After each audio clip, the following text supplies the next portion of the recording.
రవి గారు, ఆంధ్రప్రదేశ్‌లో గతంలో అంటే గత ఈ హయాంలో మనం కొన్ని వివాదాలు గమనించాం మతపరమైనవి. కానీ ఇప్పుడు ఆకివీడులో ఒక గుడిలో రాముల వారి విగ్రహాలు పెట్టడం గురించిన ఒక వివాదం ఇప్పుడు తెరపైకొస్తోంది. అది కాక ఉపసభాపతి అయిన రఘురామకృష్ణంరాజు గారు అక్కడ ప్రత్యక్షంగా ఉండటం ఆ వార్తకు మరింత ప్రాధాన్యత చేకూరుస్తుంది. ఏమంటారు సార్? రఘురామకృష్ణరాజు గారు ఉప సభాపతి, డిప్యూటీ స్పీకర్ ఆంధ్రప్రదేశ్ అసెంబ్లీ. ఆయన ఉండటం కాదు, ఆయన ప్యాట్రన్ అక్కడ. ఇప్పుడు ఆకివీడులో దళితపేట, పెద్దపేట అంటారు, ఆ పెద్దపేట దళితపేట.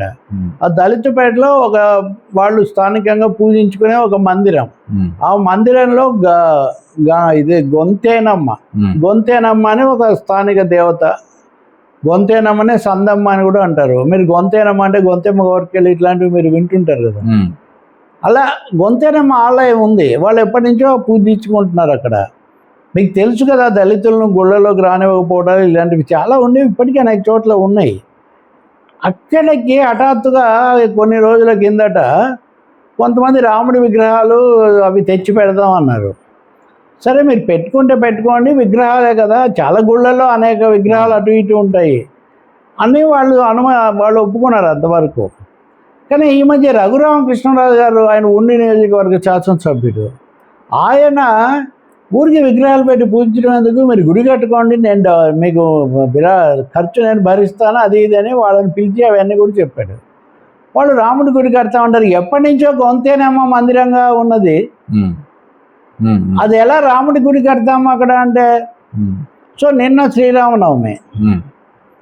శ్రీరామనవమికి అక్కడ రాముడికి దండేసి అవన్నీ చేస్తారు కదా, అవన్నీ చేస్తానని రఘురామకృష్ణరాజు గారు వీళ్ళంతా బయలుదేరారు.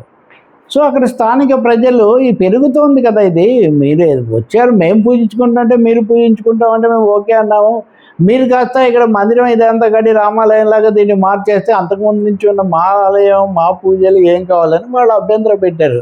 ఇది నిన్న క్లైమాక్స్ పరాకాష్ట. కానీ గత కొద్ది నెలలుగా వాళ్ళ మధ్య ఈయన ప్రయత్నం చేయడం, వాళ్ళేమో కాదండి అది మాది అని చెప్పడం ఇది జరుగుతూ వచ్చింది. అధికారులు కూడా కొంతవరకు చేశారు. దీనికి మీకు ఇంకో డైమెన్షన్ కూడా చెప్పాలి. 2022లోనే అక్కడ కొంతమంది సాధువులు, వాళ్ళు బజరంగ దళం ఏదో ఒకటి, ఆ సాధువులు అక్కడి నుంచి అట్లా వెళ్తూ కొంత ఉద్రిక్తత వచ్చింది. పిల్లల్ని ఎత్తుకుపోవడానికి వచ్చారని స్థానికులు భయపడి పోలీసులకు అప్పగించారు. కాదు, వీళ్ళు సాధువులు ఉత్తరప్రదేశ్ నుంచి వచ్చారని వాళ్ళని పంపించేశారు. అంటే అప్పటి నుంచి 2022లో జగన్ ప్రభుత్వం అది ఉన్నప్పుడు. మొన్న కూడా రఘురామకృష్ణరాజుతో పాటు బజరంగ దళాలు, విశ్వ హిందూ పరిషత్ సాధువులు వీళ్ళంతా ఉన్నారు.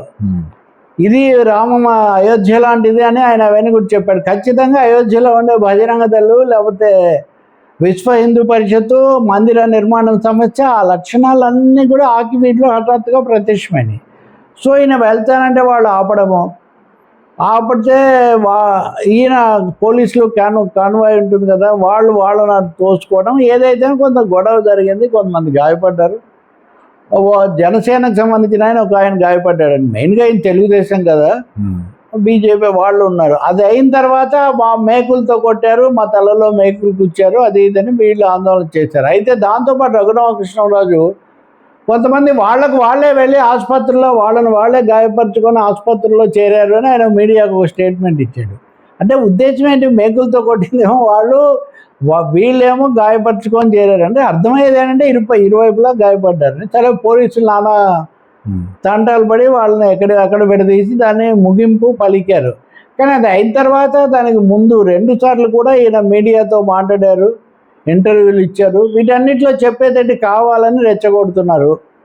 అసలు దళితులు అనే మతం మారిన వాళ్ళు దళితులు కాదు అని సుప్రీంకోర్టు తీర్పు ఇచ్చిన తర్వాత వీళ్ళు ఎందుకు వస్తారు? అసలు ప్రతి గుడిలోకి వచ్చే ప్రతి వాడిని దళితుడా క్రైస్తవుడా అని చెక్ చేయాలి. ఇవన్నీ మాట్లాడారు.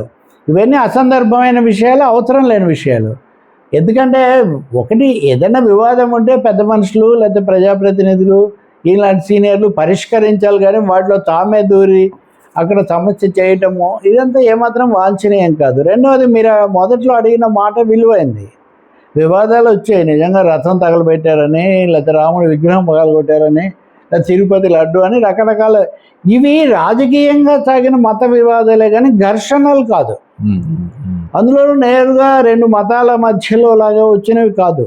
కానీ గోదావరి జిల్లాలో ఇటీవల కాలంలో వరుసగా అంతకుముందు అమలాపురంలో వచ్చింది, ఆ తర్వాత రాజమండ్రిలో పాస్టర్ ప్రవీణ్ పగడాల అని ఆయన చనిపోతే వాళ్ళు సందేహాలు వెలుగుచ్చారు.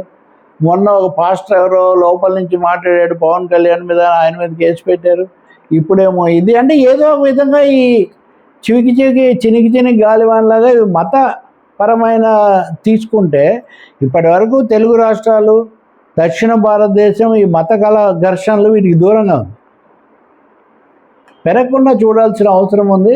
చంద్రబాబు నాయుడు గారు కూడా ఖండించారు దీన్ని. అంటే వాళ్ళు అనేది ఏంటంటే ఆయనకు పూర్తి వివరాలు తెలియలేదు, పోలీస్ వెర్షన్ దాన్ని బట్టి మాట్లాడారు. కొంచెం పూర్తి స్థాయిలో దర్యాప్తు జరిపి ముందు ప్రశాంతత పునరుద్ధరించాలి. రెండవది ఎవరి ఆలయం అయితే వాళ్ళు చేసుకుంటారు. స్థానిక గ్రామ దేవతలు, బీసీ ఎస్సీ కులాలు ఎస్టీలకు ఎంతోమంది దేవతలు ఉంటారు, వాళ్ళ పద్ధతులు వేరే ఉంటాయి. అక్కడ సనాతన ధర్మం అది ఉండదు. ఉదాహరణకు కొన్ని బీసీ ఆలయాల్లో మహిళలే పూజారులుగా ఉంటారు, చాలా అరుదు అది మామూలుగా. కాబట్టి అందరి వాళ్ళ విశ్వాసాల ప్రకారం వాళ్ళు ఉంటారు. కానీ దాన్ని ఒక విభేదాలకు దారితీసి విద్వేషాలు పెంచుకోవటం మటుకు మంచిది కాదు. ఎవరు గాయపడకూడదు, ఎవరు పోటాడకూడదు. పోలీసులు, రాజకీయ పెద్దలు శాంతి దిశలో కృషి చేయాలన్నదే ఇక్కడ మెసేజ్. అందులో సభాపతి అంటే అది రాజ్యాంగ పదవి, రాజకీయ పదవి కూడా కాదు. కానీ మరింత సంయమనం పాటించాల్సిన అవసరం ఉంది. Right sir.